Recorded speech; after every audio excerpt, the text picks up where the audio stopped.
Travis Kelce, this guy is consummate pro, been around for a long time. And I think him being the leader that he is, some of the stuff, you hear him in the Kareem Hunt interview the other day when Darren Smith interviewed him about Kareem Hunt. He kind of got, broken up a little bit, right? He started to cry just to say how far that like Kareem's Hunt's like gone to come back. That's my dude. That's my brother. And that is one thing that doesn't get talked about enough. Obviously Taylor Swift stuff, being the best tight end of all time, but he is a real leader. And he really loves this team. He loves the community of Kansas City. He loves this team. And this is an interesting comment about getting back here for the potential three-peat.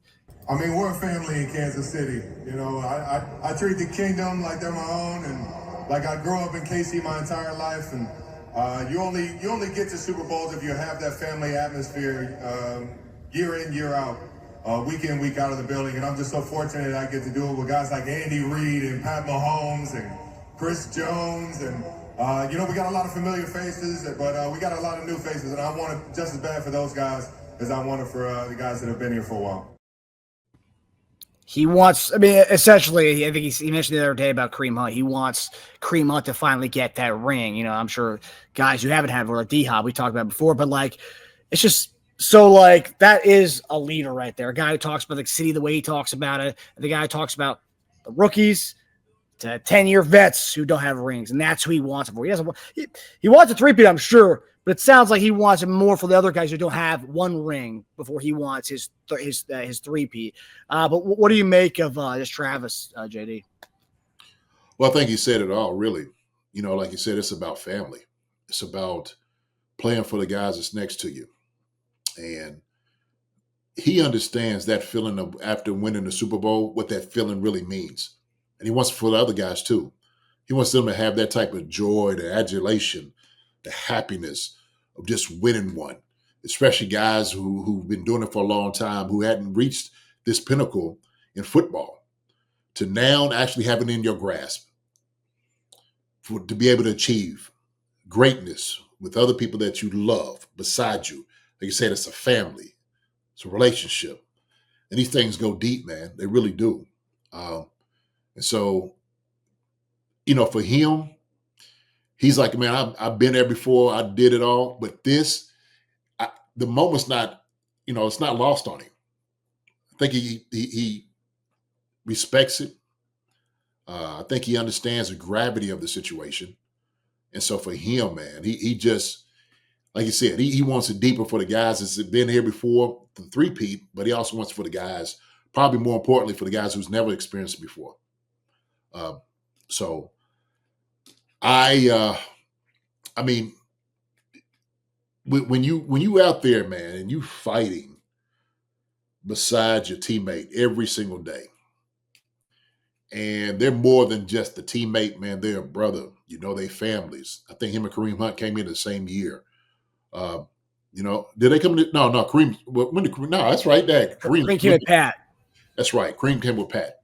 But seeing that he knows the type of fight and journey that he's been in. I meant like for him, and they from around the same area. Kareem went to Toledo. I remember seeing him up there. But he knows the perseverance. He knows the battles he's been fighting in life. He sees what it means to him. And when you care enough about people, you want the best for them, Marcus. Pure and simple. You want the best for them. That's an important, character to have. Empathy and sympathy for others, and love for your fellow man, your teammate, your brother. That's what it is. That's what it's all about. This is what you do it for, not just for yourself selfishly. It should be about other people. It really should. So we can all get selfish in our own ways, man. But what do we care about the people that's around us, our family, our brothers, and everybody else, right? I think that's such a value for a person to have, really. And that's kind of what sports give us, because it's supposed to be somewhat of a parallel to like how life is. especially kind of this time and age. And I really don't want to get to this point, but I had to say it every chance I get. But if we had just more of that in this world to take care of one another, how people care about each other and wanted to do it for one another, then we would be in a much better state, much better place. Just as the world, as a community, as a people, as a country, where we should be. That's just the reality of it. And when you don't want that, you become kind of selfish to it, then you only get to enjoy it with yourself. You'll be the only one kind of, having it. But what about the other guy beside you? Yeah, that's been there with you. People you don't need and you don't see. And you're just giving everything you're all for that person. It's like, man, I'm willing to sacrifice myself and everything else for the other person to have it. For the other person, man, to celebrate that, to celebrate them. Those moments not lost on him. You can see it in his eyes, the way he spoke about it.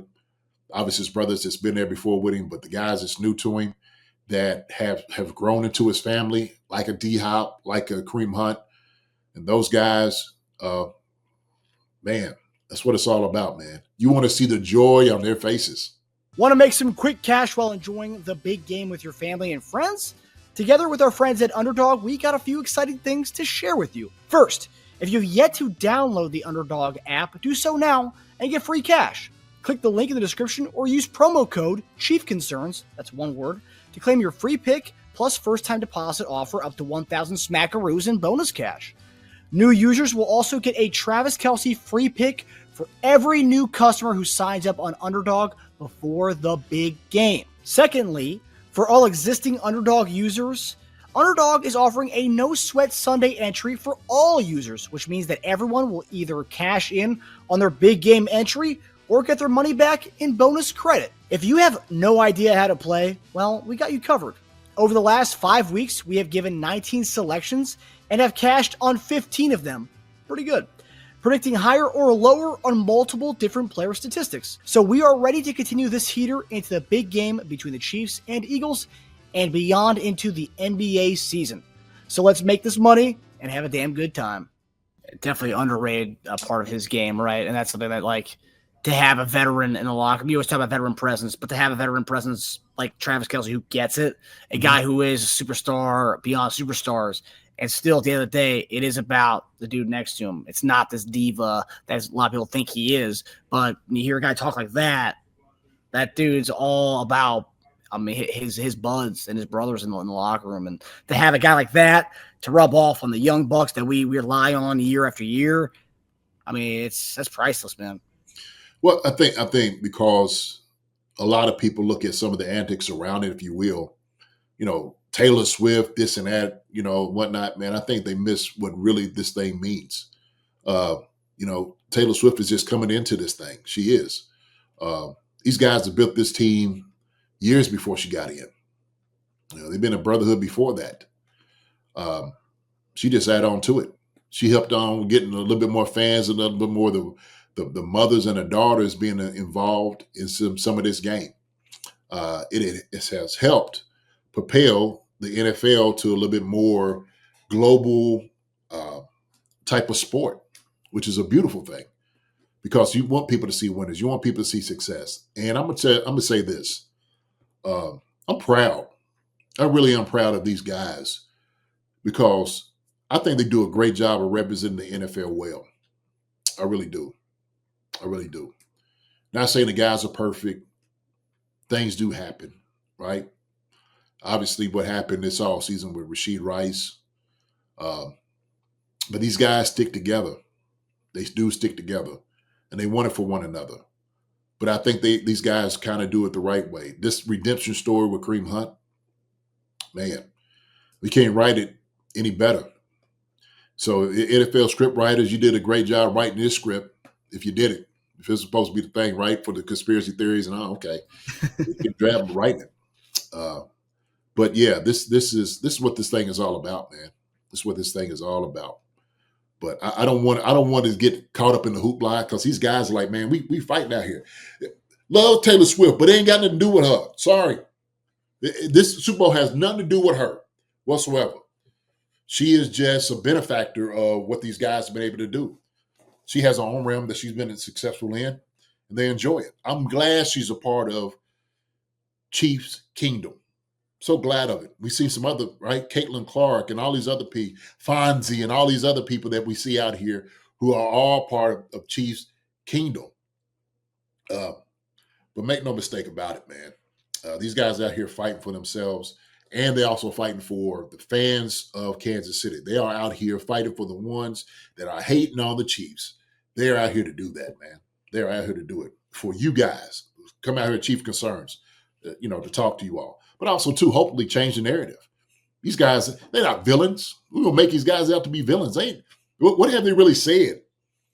You know what I'm saying? That's being controversial. Marcus, we got a bad definition of who villains are. Well, they asked Patrick Mahomes that tonight. They asked him about being a villain. He goes, I don't really know why we're villains. I guess if winning makes you a villain, then I guess we're going to continue to do that. I don't even think it's embracing being the villains. We embrace who we are, and we believe we play the game the right way. We believe that we play with a lot of heart and a lot of passion for the game, and then we win football games. And if winning football games makes you a villain, we're going to keep going out there and doing it. Hey, man, shoot. If that's how you define it, of being good guys, not like your opinion of what good guys are, stuff like that. What have they done? You don't talk about refs and all of this and stuff like that. You don't see these guys doing something like twisting ankles and talking down to other guys. You don't see them doing that. You don't. So they do a good job, man, representing the NFL, man.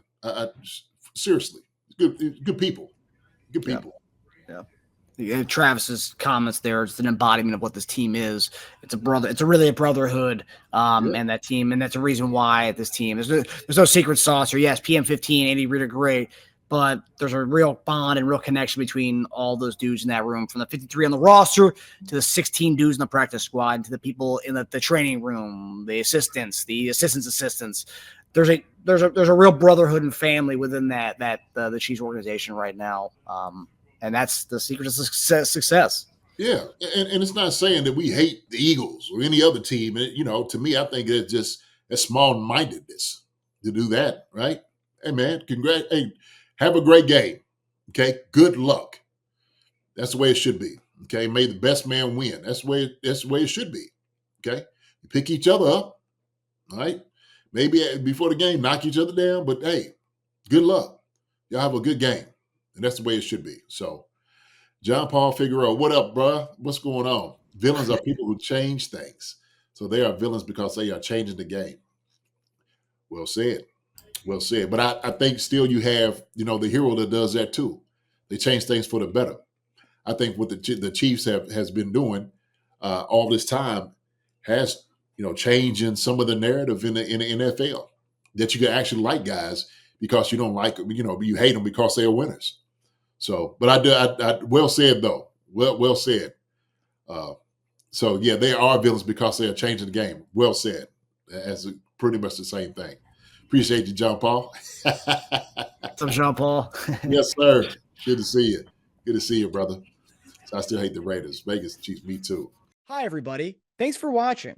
Subscribe here to get the latest from the show. Also, be sure to check out the best clips from Chief Concerns. And if you prefer to listen to the show, subscribe and follow us on Apple Podcasts, Spotify, and anywhere else you get your podcasts.